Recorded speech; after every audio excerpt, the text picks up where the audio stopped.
নমস্কার বন্ধুরা, রিমি লাইফস্টাইল চ্যানেলের আরেকটি নতুন ব্লগে সকলকে জানাই অনেক অনেক ভালোবাসা ও অভিনন্দন।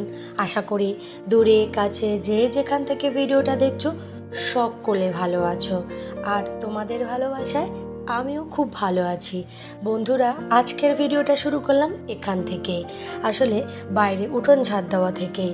আজকে বাইরের উঠোনটা আগে ঝাড় দিয়ে নিয়েছি, তারপরে ঘরে এসে অন্যান্য কাজগুলো করব। এই যে উঠেই এই যে বসে পড়েছি বিছনা তুলতে। এগুলো তো আমার রোজকারের কাজ, সেগুলো তো তোমরা সকলেই দেখো।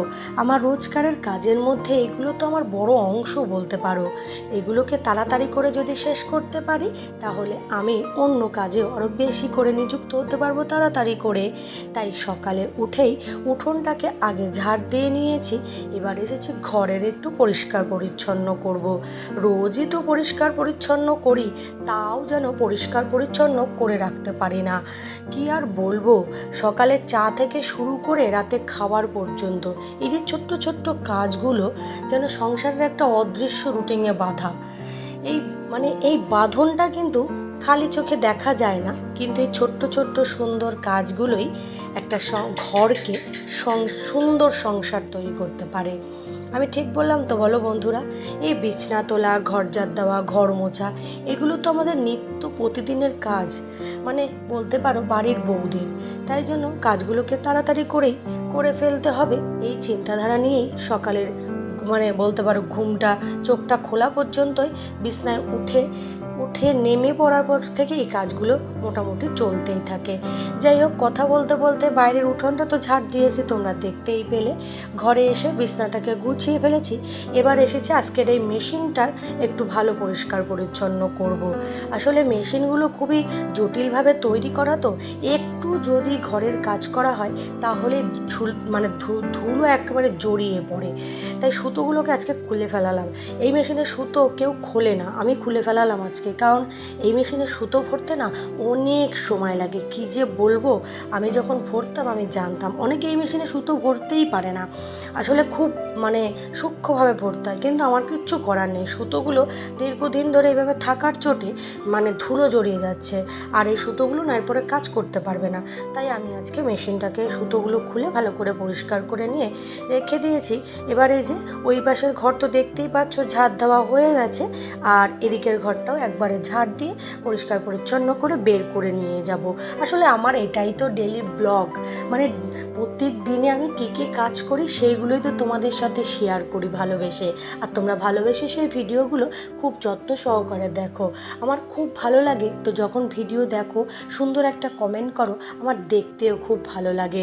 কিন্তু বন্ধুরা, তোমাদের কাছে সেই রোজকারের মতন একটাই অনুরোধ, ভিডিওটা একটু লাইক দিয়ে দেখা শুরু করো।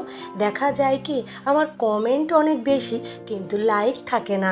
একটু দয়া করে লাইক দিয়ে ভিডিওটা দেখা শুরু করো, আমারও খুব ভালো লাগবে যে তোমরা সকলে লাইকের সঙ্গে সঙ্গে সুন্দর কমেন্ট করেছো। আর যারা নতুন বন্ধু আজকের আমার এই ভিডিওটা দেখছো, ভিডিওর কোনো অংশ বা কোনো কথা তোমাদের যদি ভালো লেগে থাকে তাহলে অবশ্যই সাবস্ক্রাইব করে আমার পাশে থেকে যেতে পারো।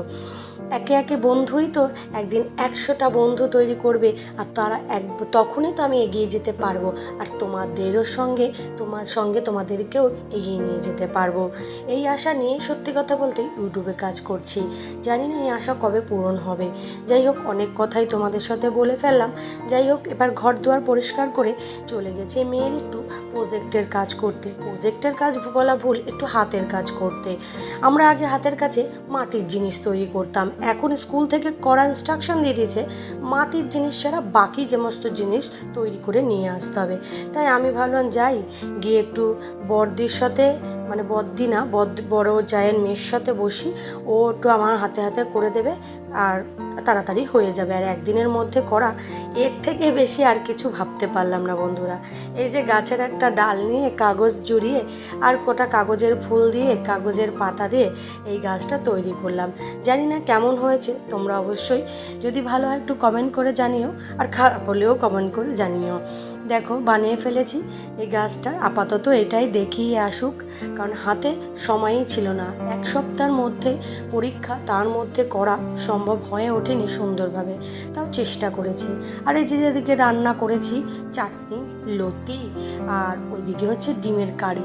আজকে সত্যি কথা পুরো ভাজাভুজির উপর থেকেই চালিয়ে দিয়েছি, আজকে আর বেশি কিছু রান্না করা হয়নি। আর যেহেতু হাজব্যান্ডও বাড়ি নেই, সেও কলকাতায় গেছে, তার জন্য অত ব্যস্ততায় রান্না করিনি, হালকা পাতলাই রান্না করে আমরা 3জন খেয়ে নেবো।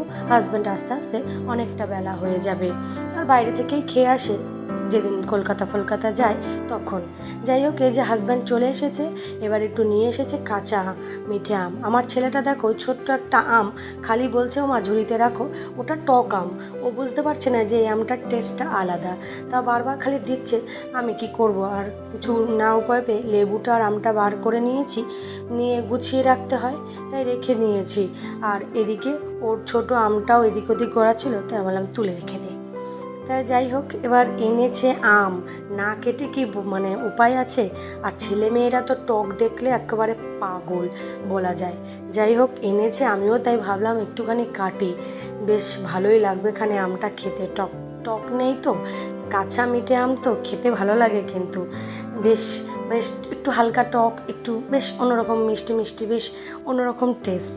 আর সত্যি কথা বলতে আমি ভিডিওতে ভয়েস দিচ্ছি, আম কাটা দেখে মনে হচ্ছে যেন এখনও জিভে জল চলে আসছে। আশা করি তোমাদেরও চলে আসবে।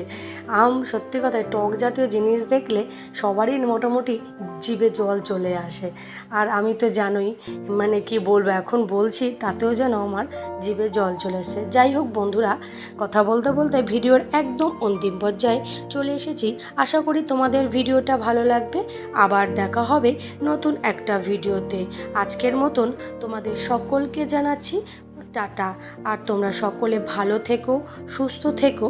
আর আমার নতুন একটা ভিডিও দেখার জন্য তোমাদের সকলকে অনেক অনুরোধ রইল। তোমরা যদি ভিডিও না দেখো তাহলে আমার ভিডিও করাটাই বৃথা হয়ে যাবে। আজকের মতন তোমাদের সকলকে টাটা জানিয়েছি। টাটা।